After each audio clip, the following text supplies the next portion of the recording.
Olá, pessoal, saudações a todos. Estamos iniciando a nossa aula 6 da disciplina de Psicologia da Aprendizagem. Eu sou a professora Maria dos Remédios. Hoje nós iremos dar continuidade à nossa discussão sobre os nossos teóricos que trazem essas implicações a partir da sua teoria com a psicologia da aprendizagem, trazem as contribuições de sua teoria para a psicologia da aprendizagem. Espero que todos estejam bem. Vamos iniciar nossa aula com o material que eu estou compartilhando com vocês. Bem, pessoal, para a gente falar de Jean Piaget, nós precisamos trazer um pouco da vida do Jean Piaget, da biografia de Jean Piaget. Quem foi esse importante teórico, esse importante autor que muito contribuiu com a psicologia da aprendizagem? Bem, o Jean Piaget ele nasceu em Neuchâtel, na Suíça, em 1896. O Piaget foi biólogo, psicólogo e epistemólogo. Não sei se vocês sabem, mas o epistemólogo ele estuda o conhecimento, a epistemologia, que significa, né, a raiz, a origem do conhecimento. Então, o Piaget ele foi por muito tempo, né, ainda é considerado um dos mais importantes pensadores do século XX, né? Um dos mais importantes pensadores do século XX. Aos 23 anos, o Jean Piaget mudou-se para Zurique, onde ele começou a trabalhar com o estudo do raciocínio da criança sobre a lógica de uma psicologia experimental. Falei para vocês que o autor que trata da psicologia experimental dentro da psicologia é William Wundt, que iniciou na Alemanha os estudos, tá? Em 1924, o Piaget publicou o primeiro de mais de 50 livros, que se chamava A Linguagem e o Pensamento na Criança, e começou a estudar filosofia e psicologia, se aprofundando dentro da psicologia infantil. As primeiras pesquisas chamaram a atenção de estudiosos com o livro A Linguagem e o Pensamento na Criança. Vejam que o Piaget, ele tem muitos dos seus estudos voltados para a psicologia infantil. Então, o Piaget dá início a uma das obras mais influentes sobre o desenvolvimento humano, a partir da observação com os próprios filhos. O Piaget foi até criticado por alguns autores da época, porque ele mencionava, né, o comportamento dos filhos e chegou até a realizar alguns experimentos com os filhos e com outras crianças. O Piaget impulsionou a denominada teoria cognitivista, que traz essa ideia do pensamento, do desenvolvimento do pensamento a partir desses estágios operacionais que eu vou demonstrar para vocês, que a teoria do Piaget também elucida, certo? Então, pessoal, o Jean Piaget, ele vai trazer os períodos do desenvolvimento humano, de acordo com os estágios do desenvolvimento humano, tá? Então, ele vai trazer períodos do desenvolvimento humano, em que cada fase dessa especifica a forma com que o organismo ele se desenvolve, tanto a nível afetivo, social, biológico, certo? Então, a gente tem aqui o primeiro período que o Piaget denominou de sensório-motor, que é esse período que compreende de 0 a 2 anos. O segundo período é o pré-operatório, que vai de 2 a 7 anos de idade. O terceiro período é o das operações concretas, de 7 a 11 ou a 12 anos de idade. E o quarto período, que é o das operações formais, que vai de 11 ou 12 anos em diante, que é a fase da adolescência. Então, vamos explorar o que o Piaget traz em relação à sua teoria, para nós podermos compreender, né, de que forma a teoria do Piaget ela consegue se conectar com os estudos da aprendizagem. muito importante para o nosso campo de atuação dentro da pedagogia, certo? Então, adiante. Bem, o Jean Piaget, ele traz que cada período desses, né, sensório motor, eh, pré-operatório, operações concretas e operações formais, é caracterizado pelo que o indivíduo tem de melhor, consegue desenvolver de melhor nessas faixas etárias. Todos os indivíduos passam por todas essas fases ou períodos nessa sequência. Porém, o início e o término de cada uma delas depende das características biológicas do sujeito, dos fatores sociais, educacionais em que esse indivíduo está inserido, né? Portanto, essa divisão dessas faixas etárias é uma referência e não uma norma rígida. O indivíduo ele pode se desenvolver dentro dessa fase do sensório motor de 0 a 2 anos, pode ser de 0 a 3 anos também, tá? Então, a gente precisa compreender que cada indivíduo, ele possui as suas características, as suas particularidades, em que uns podem cumprir rigorosamente o estágio, enquanto que outros podem atravessar esse limite que o estágio coloca, por exemplo, de 0 a 2 anos, de 0 a 3 anos, certo? E existem os fatores que irão contribuir para isso. Então, pessoal, novamente aqui nos estágios do desenvolvimento, sensório motor, de 0 a 2 anos, é o recém-nascido, o lactente até os 2 anos, o pré-operatório é a fase escolar, né, que vai fase inicial da vida escolar, de 2 a 7 anos, operações concretas, essa idade, essa vida escolar do indivíduo, onde ele consegue desenvolver algumas operações básicas, como leitura, as 4 operações matemáticas, e as operações formais, que vai da puberdade aos 11 anos, aos 12 anos, com a adolescência, tá?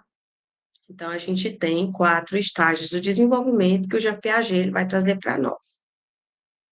O que seria importante nós mencionarmos sobre o estágio sensório-motor? O estágio sensório-motor, né, pessoal? Nesse período, a criança conquista através da percepção, que é um processo psicológico, e dos movimentos, que faz parte do desenvolvimento motor, né? A criança vai conquistando esses movimentos através da percepção, certo? Então, o recém-nascido, ele se reduz muito à questão do reflexo, né? Do estímulo reflexo, por exemplo, o ato de sugar o seio da mãe, no processo da amamentação, né? Esses atos reflexos, eles trazem esse componente hereditário, né? Aqui a gente traz o exemplo da sucção, e esses reflexos, eles vão melhorando com o treino. Por exemplo, o bebê, ele mama melhor no 10º dia de vida do que no segundo dia, porque já passou por vários dias de treinamento no processo da sucção, certo? Então, por volta dos 5 meses, a criança consegue coordenar os movimentos das mãos e olhos e pegar objetos, aumentando sua capacidade de adquirir novos hábitos. Então, você tem, né? Vamos aqui desenhar essa importância, né, de que a criança ela vai aprendendo a coordenar os movimentos das mãos, dos olhos, pegar objetos, aumentando a sua capacidade de adquirir novos hábitos a partir desses treinos. Então, sensório motor, quando a gente fala em sensório, você parte da questão do sensorial, dos estímulos, né? Então, a criança, ela, através da parte sensorial, ela vai desenvolvendo e aperfeiçoando também a sua capacidade motora. Então, você tem que no estágio sensório motor, a criança é capaz de usar um instrumento como meio para atingir um objeto, né? Ela usa, por exemplo, um cabo de vassoura para puxar um brinquedo embaixo da cama, tá? Ela descobre que se puxar a toalha da mesa, a lata da bolacha vai ficar mais perto dela. Então, a criança vai utilizando aqui outro processo psicológico, a inteligência, né? A inteligência prática ou sensório-motora, que envolve as percepções do indivíduo e os movimentos. Então, nesse período vai ficando evidenciado que o desenvolvimento físico ele se acelera, é um suporte para o aparecimento de novas habilidades, né? O desenvolvimento ósseo aparece, muscular e neurológico, que vai permitindo a emergência de novos comportamentos, que vai permitindo a emergência de novos comportamentos, tá? É, vamos ver aqui.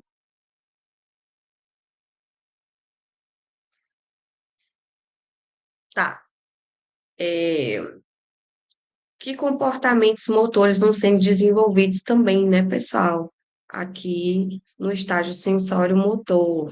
O indivíduo ele vai aprendendo a sentar-se, a andar, o que propiciará um domínio maior do ambiente. Então, ao longo desse período, irá ocorrer na criança uma diferenciação, principalmente entre o seu eu e o mundo exterior, né? A criança ela vai compreendendo, né? Vai saindo dessa fase do egocentrismo para a compreensão do mundo exterior. Se no início o mundo era uma continuação do próprio corpo, os progressos da inteligência vão levando essa criança a situar-se como um elemento entre outros elementos que estão no mundo, né? Isso permite que a criança, por volta de 1 ano, admita que um objeto continue a existir, mesmo quando ela não percebe. Por exemplo, a bola, cadê a bola? Mesmo não estando no campo de visão da criança, mas ela continua procurando a bola, ela continua pedindo o brinquedo que perdeu, porque ela sabe que esse objeto ele existe, né? Então ela consegue fazer essa diferenciação entre ela e entre o mundo, entre o seu eu interior e o mundo exterior. O que mais que a gente pode compreender aqui no sensório motor? Essa diferenciação, ela também acontece no aspecto afetivo. O bebê, ele passa das emoções primárias. Quais são essas emoções primárias? Medos, né? Quando, por exemplo, ele se enrijece ao ouvir um barulho muito forte, para uma escolha mais afetiva dos objetos, tá? Já manifesta algumas preferências por brinquedos, por objetos, por pessoas. Então, você consegue compreender que vai havendo aqui essa diferenciação também no aspecto afetivo, no aspecto afetivo. A criança, ela vai fazendo essa diferenciação, tá? Um curto espaço de tempo desse período, no curto espaço de tempo deste período, de 2 anos, vamos pegar aqui a canetinha, a criança evolui de uma atitude passiva em relação ao ambiente e às pessoas, né? Ela sai dessa atitude mais passiva em relação ao ambiente e às pessoas, né, do seu mundo, para uma atitude mais ativa, uma atitude mais participativa. Sua integração no ambiente dá-se também pela imitação das regras, as imitações que a criança vai adquirindo nessa interação com o mundo. Então, a criança, embora aprenda algumas palavras, ela só é capaz de uma fala mais imitativa, imita o que, é, é, o que ela observa, o que ela percebe, certo? Sensório motor, falamos do sensório motor, que vai finalizar os 2 anos. Então, vamos para a fase do pré-operatório, né? Que vai de 2, 3 a 7 anos. Você vê aqui o pré-operatório que vai de 3 a 7 anos, ou de 2 a 7 anos, alguns autores também trazem, né? Então, nesse período, o que que é mais importante? O aparecimento da linguagem, a criança aprende a falar, vai acarretando algumas modificações no aspecto intelectual, cognitivo, afetivo e social da criança. A interação e a comunicação entre os indivíduos são, sem dúvida, as consequências mais evidentes da linguagem. E aqui, pessoal, eu faço um parêntese para trazer a obra do Vygotsky, que o Vygotsky diz que a linguagem, inclusive, ela vai acontecer a partir da interação que o indivíduo estabelece com o mundo, né? Então, se o indivíduo ele tem uma interação social, logo haverá o desenvolvimento das funções psíquicas, sobretudo da linguagem, né? Aqui no estágio pré-operatório, que se inicia dos 3 aos 7 anos, vai havendo essa interação e essa comunicação entre os indivíduos. Com a palavra, há uma possibilidade de exteriorização da vida interior e a possibilidade de corrigir ações futuras. A criança já antecipa o que vai fazer, então já está havendo essa comunicação, essa interação, já se consegue perceber uma intencionalidade da criança nesse processo de interação, porque ela vai expressar através da linguagem. Bem, a gente ainda tem aqui no pré-operatório, de 3 a 7 anos. Você percebe que começa a ocorrer o aparecimento da linguagem. Com a linguagem, vai se desenvolvendo também o pensamento, né? Para haver pensamento, precisa de linguagem, para haver linguagem, precisa haver pensamento, né? Então, aqui a gente percebe que o pensamento acelera, que o pensamento é outra função psíquica, certo? No início desse período, a criança exclui toda a objetividade e transforma o real em função dos seus objetos de desejos e fantasias. Tem a questão do jogo simbólico, brincar de casinha, de comidinha, né? Ela utiliza esse jogo simbólico como referencial para explicar o mundo real, a sua própria atividade, seu eu e suas leis morais. No final do período, passa a procurar razão causal e finalística de tudo. É a fase dos famosos porquês, né? A criança pergunta por quê, né? Por que isso?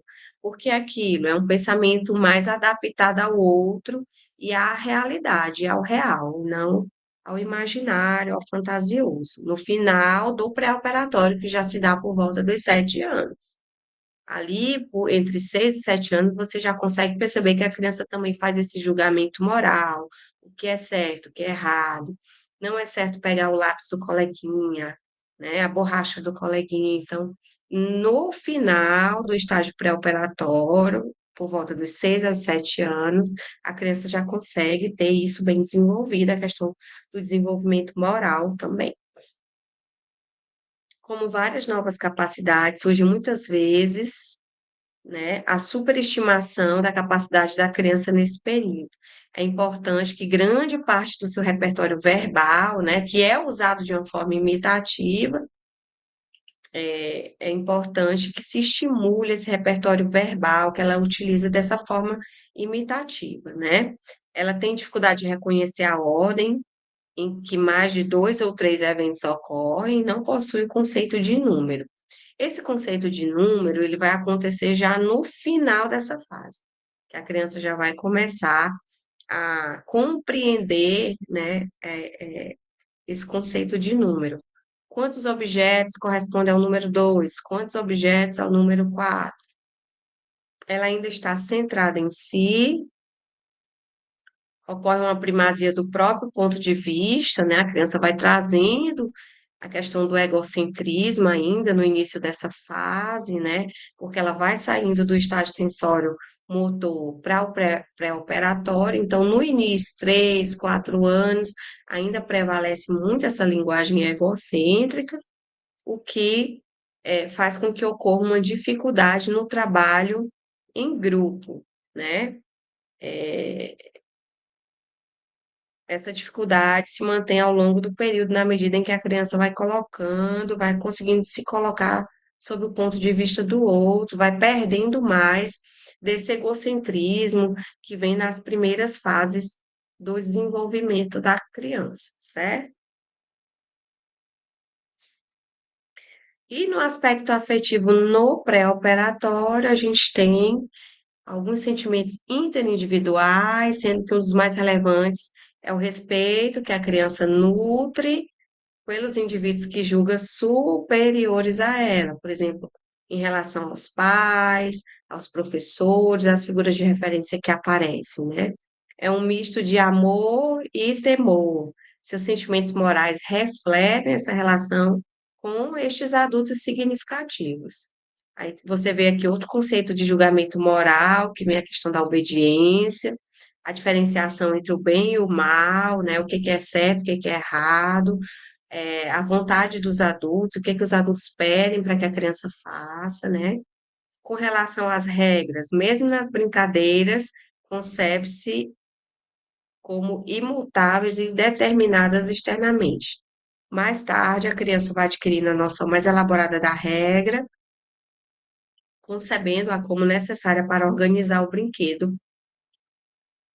porém não a discute. Então, assim, aqui nessa fase, a criança ela vai ter essa dificuldade em relação às regras, né? De obedecer às regras das brincadeiras, mas no final do estágio pré-operatório, ela já vai compreendendo que essas regras são necessárias para o funcionamento do jogo simbólico. Nas operações concretas, que essa é a infância propriamente dita, que vai de 7 a 11 anos a puberdade, 12 anos já inicia a adolescência, você vê algumas características mais desenvolvidas dentro desse aparelho psicológico, dentro das funções psíquicas, das funções psicológicas superiores. Então, nesse período, vai se iniciando uma construção lógica, essa capacidade da criança de estabelecer relações que permitam a coordenação de pontos de vista diferentes. Então, a criança vai partindo de vários pontos de vista, né? Podem referir-se a pessoas diferentes, ou a própria criança que vê um objeto, uma situação com aspectos diferentes, mesmo que sejam conflitantes, mas a criança já consegue perceber essas várias esses vários pontos de vista, tá? Estes pontos de vista podem referir-se a pessoas diferentes ou a própria criança que vê objetos a partir de perspectivas diferentes, tá? Ela consegue coordenar esses pontos de vista e integrá-los de modo lógico e coerente. Aqui a gente já tem, por exemplo, essa questão cognitiva já bem desenvolvida, a criança já consegue ler, já consegue compreender as quatro operações matemáticas. No plano afetivo, essa parte da cooperação com outros também é agregado, o trabalhar em grupo e também ter autonomia pessoal nesse processo. No plano intelectual, é o surgimento de uma nova capacidade mental da criança. As operações, né? As operações através de uma ação física ou mental dirigida para um fim, para um objetivo, né? Reverter essa ação para o início. Por exemplo, no jogo de quebra-cabeça, próprio para a idade, ela consegue, na metade do jogo, descobrir um erro, né? Desmanchar uma parte e recomeçar de onde corrigiu, terminando esse quebra-cabeça. Então, as operações sempre se referem a objetos concretos, presentes e já experienciados por essa criança. A nível de pensamento, pessoal, a criança consegue estabelecer corretamente as relações de causa, efeito, de meio e fim, consegue sequenciar ideias ou eventos, isso é muito importante, quando se estabelece uma concatenação lógica, né, por parte da criança, para que esse pensamento ele ocorra dessa forma concreta mesmo. Por isso se chama operações concretas, esse estágio, né? Justamente porque vai dar essa estabelecer cognitivamente a lógica das ideias, né? A- as ideias serão compreendidas a partir da sua causa e de seu efeito, a partir a criança vai ter essa noção de início, meio e fim, né? Trabalhar com ideias sobre dois pontos de vista simultaneamente, não apenas um. Formar o conceito de número. No início, a noção de número está vinculada a um objeto. Você mostra uma maçã, número um, aí você tem que mostrar um objeto. Então, no início desse estágio, por volta dos 7 anos, você precisa associar esse número ao objeto. Mas, no final do estágio de operações concretas, a criança já consegue compreender essa noção de número sem necessariamente visualizar esse objeto. A noção de conservação da substância do objeto, comprimento e quantidade, né, surge no início do período. Por volta de 9 anos, surge a noção de conservação de peso, a noção de conservação de volume. Vejam, vão se complexificando essas noções que a criança estabelece dentro do pensamento, do raciocínio, da percepção, né, dessa parte cognitiva. Vamos para as operações formais. Aqui, como vocês estão vendo, nas operações formais, você já percebe, né? Já há uma formalização do pensamento. Esse estágio ele se inicia na adolescência, a partir dos 12 anos de idade. Então, nesse período, o que que ocorre? A passagem do pensamento concreto, vejam, a gente vem lá do estágio das operações concretas para o pensamento formal, para as operações formais mais abstrata, né? O adolescente ele realiza uma reflexão sobre as situações cotidianas, ele consegue emitir um posicionamento de uma forma mais elaborada, mais crítica, né? Sem necessitar de referências concretas, como no período anterior, né? É capaz de lidar com os conceitos como liberdade, veja, justiça, que são conceitos mais abstratos. O adolescente domina progressivamente a capacidade de abstrair, de generalizar, de criar teorias sobre o mundo, principalmente sobre os aspectos que ele gostaria de reformular. Aqui entra a perspectiva reflexiva, né?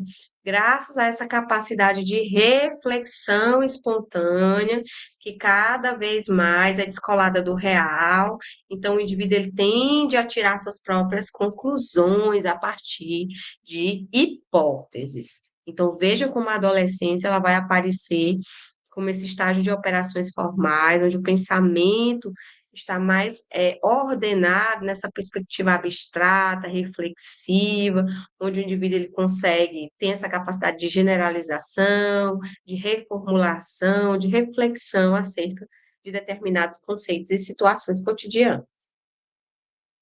Então, você tem aqui na adolescência, né, o livre exercício da reflexão que permite ao adolescente inicialmente submeter o mundo real aos sistemas e teorias que o seu pensamento é capaz de criar. E isso vai se atenuando de forma crescente através de uma reconciliação do pensamento com a realidade, até ficar claro que a função da reflexão não é contradizer, mas se adiantar e interpretar essa experiência, né, sobre os vários pontos de vista, né? Ponto de vista de suas relações sociais, vejam, ponto de vista de suas relações sociais, familiares, né? Isso se caracteriza, essa fase também, por uma fase de interiorização, em que aparentemente é vista como um isolamento social, porque justamente na adolescência vai acontecer esse processo de subjetivação, de formação da identidade, o indivíduo ele consegue ir se identificando e estabelecendo relações de afinidade com alguns grupos, nos quais ele se conecta. Então, é importante a gente compreender que essa fase é uma fase em que irão haver muitos conflitos, né? Tanto de cunho interpessoais quanto conflitos internos, justamente porque está havendo esse ajustamento, né? Tanto biológico quanto psíquico, social, afetivo, nessa fase do desenvolvimento. Então, no aspecto afetivo, o adolescente vive conflitos, deseja libertar-se do adulto, mas ainda depende dele. Então, veja como o conflito aparece, né? Deseja ser aceito pelos amigos, pelos adultos. O grupo de amigos é um importante referencial para o jovem, determinando o vocabulário, as gírias, os termos inerentes a estes grupos sociais, as vestimentas, né, pessoal? Outros aspectos do seu comportamento. Então, o indivíduo, isso vai gerando identificação do indivíduo com estes grupos sociais nos quais ele interage, começando a se estabelecer uma moral individual que é referenciada geralmente à moral do grupo. O interesse do adolescente são diversos e imutáveis, sendo que a estabilidade chega com a proximidade da vida adulta. Então, aqui é importante nós destacarmos que há essas mudanças fisiológicas, o menino vai haver o engrossamento da voz, a presença dos pelos pubianos, a menina também, surge a menarca, que é a primeira menstruação, as modificações hormonais. Então, é importante nós compreendermos que dentro dessa fase nós temos toda uma reorganização fisiológica que prepara esse indivíduo para a próxima fase, que é a fase adulta. Então, paralelo a essas questões fisiológicas, biológicas, que vão se modificando, vai havendo também essas mudanças e essas transformações dentro dos contextos sociais, familiares, dentro dessas interações que o indivíduo estabelece com o meio, né, comportamentais também, irão havendo essas mudanças comportamentais, tá? Bem, pessoal, do Piaget é isso. Falamos sobre as fases do desenvolvimento que o Piaget traz. É importante nós compreendermos essas fases do desenvolvimento para que nós consigamos é, entender sobre o nosso aluno dentro dessa perspectiva, desses estágios do desenvolvimento que o Piaget menciona, o sensório motor, operações concretas, operações formais, o pré-operatório, né, sensório motor, pré-operatório, operações concretas e operações formais. É importante nós compreender que o Jean Piaget ele traz que o biológico é imprescindível para o desenvolvimento do indivíduo, mas que o biológico também está associado ao desenvolvimento social, né? As interações que esse indivíduo estabelece com o meio que ele está inserido, tá bom? Por hoje nós ficamos por aqui, nessa nossa aula 6. Desejo a todos bons estudos e até a próxima. Tchau, tchau.